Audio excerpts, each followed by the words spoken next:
di acara podcast Buku Tamu, Buka-bukaan Talenta Muda. Kali ini kita akan membahas buka-bukaan atau kupas tuntas mengenai TKS tahun 2021. Kali ini kita kedatangan seorang presiden atau ketua TKS tahun 2021, Pak Jamal. Selamat sore Pak Jamal. Selamat sore Mas Nano, terima kasih atas waktunya. Alhamdulillah baik Mas Nano. Terima kasih telah menyempatkan waktu untuk sama-sama Mas Nano. Ya kebetulan lewat tadi. Oh gitu. Ada acara di Bandung, lewat aja ke Lembang sini, malah pas ada acara podcast. Mas Nano sehat kan? Alhamdulillah sehat. Cuman agak sedikit ya. Gitu, Pak. Iya. Pak, boleh ngobrol-ngobrol sedikit? Oh siap. TKS? Iya. Kalau menurut Bapak, TKS yang ideal itu yang seperti apa, Pak? TKS ideal. Jadi dari definisinya tenaga kerja sukarela. Ya kan? Jadi ada beberapa hal yang menjadi garis bawah TKS. Harus ditebali TKS adalah dia menjadi kunci sukses, pendamping atau kunci sukses kerja TKM. TKM itu masyarakat desa yang memang belum pernah punya pengalaman dalam bisnis, mungkin dia resign dari perusahaan, mungkin dia orang yang memang baru sadar untuk bangun bisnis, atau mungkin malah seorang praktisi guru atau mungkin apa yang pengen punya sampingan bisnis. Nah, dari sana TKS harus bisa mendampingi, harus bisa mengarahkan, harus bisa membimbing segala proses dari awal sampai akhir. Ada dua hal yang harus disampaikan teman-teman TKS adalah bahwa ini program pemerintah secara hukum positif harus menyiapkan aturan-aturan regulasi, aturan negara, pelaporan, kemudian tahapan-tahapan, perpajakan dan sebagainya. Itu yang pertama. Yang kedua adalah sebuah aktivitas yang harus kita wujudkan sebagai seorang calon pengusaha. Dan itu dua hal yang memang kontradiktif, ya menurut saya kontradiktif, karena di dalam calon pengusaha itu harus bisa mengeksplor, harus bisa beraktualisasi diri. Di sisi lain kita harus menyusun pelaporan-pelaporan dan tahapan-tahapan sebagaimana aturan atau hukum positif dari negara yang sudah ditetapkan itu. Jadi itu dua hal yang harus dikuasai teman-teman TKS, harus bisa memotivasi TKM, harus bisa memberikan semangat TKM. Iya, harus punya, idealnya juga harus TKS itu harus punya sedikit lah pengalaman atau mungkin dia belajar dari tempat usaha orang lain agar tahapan-tahapan bisnis itu bisa kita ajarkan ke mereka, kita ajak sharing ke TKM tahapannya ini dan sebagainya itu. Begitu Mas Nano. Pak, kalau misalkan selama jadi TKS itu kan ya mungkin ketemu banyak orang ya Pak ya. Ada yang mudah komunikasi, sulit, atau enggak ada yang usahanya beneran ada, atau ini sebaliknya, kita nggak tahu kan ya Pak ya. Nah, kendala Bapak selama di lapangan menjadi TKS itu seperti apa Pak? Ya, karena banyaknya karakter TKM, banyaknya model TKM, banyaknya cara mereka TKM, kita memang harus menyatu. Dengan kita menyatu, maka kita akan mudah untuk mencari problemnya itu apa. Setelah ketemu problemnya, pasti nanti kita akan mencari solusinya. Bagaimana cara kita komunikasi. Ada TKM yang sepuh banget, ada yang tua gitu ya. Bagaimana kita cara komunikasi dengan mereka agar mereka tidak tersinggung, agar mereka bisa enak dengan kita, fun dengan kita, enjoy dengan kita. Kalau sudah enak, enjoy komunikasi dengan TKS, antar TKM, maka giringan arus yang sudah kita rencanakan di Juknis itu bisa berjalan dengan baik, dan TKM bisa meniru atau TKM bisa menjalankan aktivitasnya sesuai dengan apa yang diarahkan oleh TKS. TKS juga begitu. TKS jangan hanya mengarahkan. TKS punya Juknis. TKS harus dibekali yang baik. TKS punya aturan-aturan yang harus dipahami dan membaca modul dan sebagainya agar TKM tidak salah arah begitu Mas Nano. Kalau dari pengalaman, permasalahan yang paling sulit atau paling sering ditemui itu seperti apa Pak? Terus gimana solusinya? Ya banyak sih, banyak masalah ya. Artinya memang karena bisnis itu tidak mudah. Saya sendiri pelaku usaha yang memang jatuh bangun berkali-kali. Apalagi ini hanya program kecil, program startnya mungkin banyak yang dari sekian orang itu baru memulai dari sini. Sehingga memang yang paling berat itu membangun motivasi.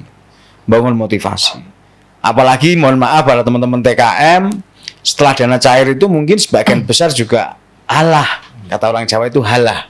Kenapa tuh Pak? Kok ya karena dana sudah cair ya, dana sudah cair sehingga mereka pemicunya itu tidak ada. Sedangkan bisnis itu yang dicari itu pemicu. Iya.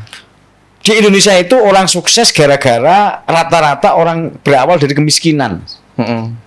Rata-rata berawal dari ketidakpunyaan sehingga mereka punya motivasi, itu pemicu. Nah, teman-teman TKM itu rata-rata pemicunya nunggu pencairan dana itu. Udah cair udah gitu. Iya, makanya.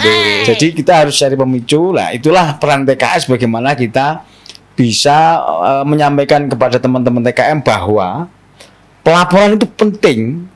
Pelaporan itu penting meskipun dana sudah cair. Pengembangan bisnis itu penting, bahwa dana 15 juta yang kita berikan, yang pemerintah berikan kepada teman-teman TKM adalah hanya stimulan. Ya. Itu tidak ada apa-apanya dengan modal. Kalau mau serius mulai berbisnis itu tidak ada apa-apanya, hanya stimulan saja. Dia bisa mengembangkan bisnis dengan pinjaman bank. Bahkan dari Lembang sendiri punya program bisnis matching untuk mempertemukan TKM dengan para investor. Mungkin itu belum banyak yang nyandal pada investor, tapi paling tidak mereka tahu bagaimana cara cari uang, bagaimana cari investor, bagaimana cari pinjaman uang. Di sana harus ada materi-materi itu sehingga mereka bisa pinjam ke bank, ada dana KUR, kan sempat ada materi itu dari perbankan, dari BI juga ada, dari BRI juga ada. KUR itu bisa sampai 500 juta. Kalau mereka punya tanggungan ngangsur di KUR, maka mereka pemicunya akan serius dalam mengembangkan bisnis. Makanya lagi-lagi yang harus kita ciptakan adalah pemicu pada teman-teman TKM itu agar tidak hanya mikir pencairan ini dianggap hibah, habis itu selesai gitu aja, Mas. Merubah persepsinya itu sangat sulit ya Pak ya. Memang sih Pak. Kalau menurut Bapak usaha TKM yang potensial terus yang misalkan bisa dikembangkan lebih hype lagi itu yang usahanya seperti apa sih Pak? Jenis usahanya misalkan apa? Kalau jenis tidak punya pengaruh menurut saya, ya.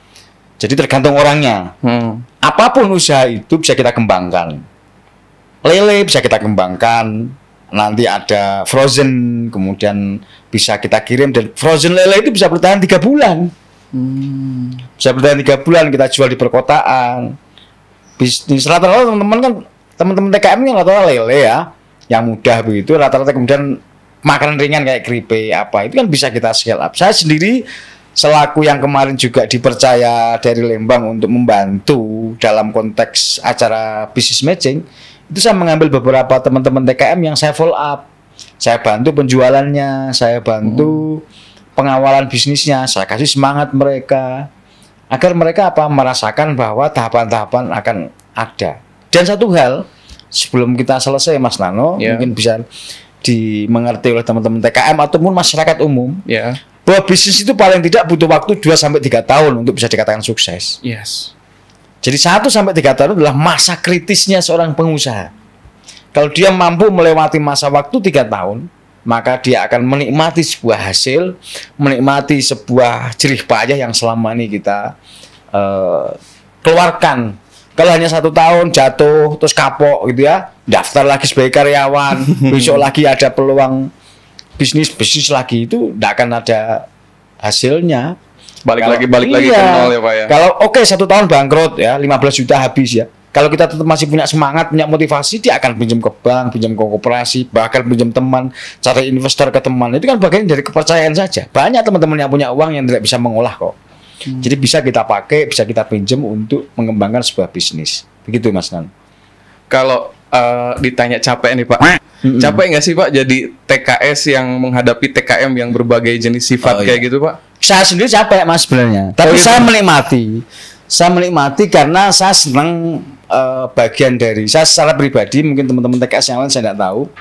Saya secara pribadi memang punya yayasan, sudah 2 tahun terakhir ini saya punya yayasan untuk bergerak pendampingan UMKM. saya berpikir bahwa bahasa Arabnya itu Thariqatul Wusul. Berat. Thariqatul Wusul itu saya mengambil jalan bahwa saya mengambil jalan kepada masyarakat untuk mendampingi UMKM di dalam dunia ekonomi intinya. Saya bukan ahli pendidikan yang ngajar di madrasah dari sekolah, saya bukan kiai yang ngajar di pondok pesantren, saya bukan pendakwah yang memberikan nasihat-nasihat baik. Maka saya mewujudkan diri saya, sisa waktu saya untuk mengajak mereka untuk meningkatkan kemandirian ekonomi. Maka di sini saya enjoy. Kalau mohon maaf ini pada pimpinan balai dan sebagainya, kalau saya mengandalkan gaji saya tidak ada apa-apanya. Tapi saya buat sekali jalan itu ya tidak masuk itu. Enggak nutup ya Pak ya. Sangat dan nutup, tidak PIP itu, tidak ada PIP-nya, tidak ada titik PIP-nya. Kami harus banyak-banyak berterima kasih ya pada para TKS ini. Jadi kalau pesantren Masya Banda itu urusan Allah Subhanahu wa taala. Ya gitu Mas Nano. Oke, kita balik lagi ke TKS Pak. Kalau misalkan saran nih Pak untuk pembekalan atau pelatihan TKS ke ya di 2022 kan masih ada nih Pak ya. Iya. Mau kita laksanain. Ada nggak saran atau masukan bagi kami gitu di balai? Ya begini. Untuk pembekalan yang pertama, pembekalan TKS harus sasarannya harus tepat ya, materi-materinya harus pas. Bidikan-bidikan yang akan menjadi tanggung jawab TKS itu apa dalam mendampingi TKM, misalnya pelaporan, misalnya cara mengembangkan bisnis, itu adalah angel-angel, clue-clue yang harus dikuasai teman-teman TKS. Ada clue-clue penting yang harus teman-teman kuasai oleh TKS. Begitu juga pembekalan TKM. Ada clue-clue penting yang harus diingat selalu oleh para TKM, sehingga misalnya nih, satu adalah persoalan pengembangan bisnis, yang kedua adalah persoalan pelaporan. Karena dua hal ini yang saya sampaikan bahwa ini ada hukum positif negara. Kita melaporkan pertanggungjawaban kepada negara. Caranya adalah bagaimana? Dengan cara membuat laporan sesuai dengan juknis. Yang kedua adalah kita harus mengembangkan bisnis ini karena kita dapat stimulan.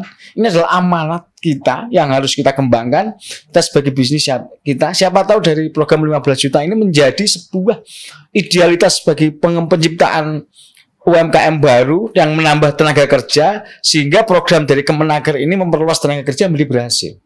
Gitu Mas Nana. Iya. Oke, terakhir Pak, ya. Mungkin ada salam buat TKS mantan alumni TKS 2021. Silakan Pak. Iya, terima kasih ya tadi ya. Saran saya ya kita maksimalkan ini jangan hanya kita jadikan sebagai project hukum positif tadi. Terus yang penting pelaporan, tidak tahu nanti laporan kan sebenarnya hukum positif yang dibuat dalam waktu sesingkat-singkatnya bisa. Ya. Dan buat laporan semalam uang 15 juta kita makan itu kan bisa. Kwitansi bisa kita buat, SPJ bisa kita buat dan sebagainya. Nah, itu makanya dari kita sebenarnya ini adalah pemicu, mari kita manfaatkan dengan baik. Teman-teman TKM, teman-teman TKS membantu untuk mengawal program ini, teman-teman tim balai mengawal program ini, bagaimana semua agar bersinergi. Kalau ini berjalan baik, meskipun kita niatnya itu kadang bekerja atau kadang bermanfaat, ini akan menjadi ladang amal kita yang nanti menjadi amal jariah kita karena kita mengembangkan 2000 TKM se-Indonesia akan dipertanggungjawabkan di akhirat nanti. Begitu Pak. Oke. Baik Pak, terima kasih banyak sudah meluangkan waktunya. Sama-sama Mas. Obrolan kita bermanfaat. Amin Mas Nano. Terima kasih Pak. Ya, Assalamualaikum. Salam untuk berlalu. Terima kasih Mas Nano.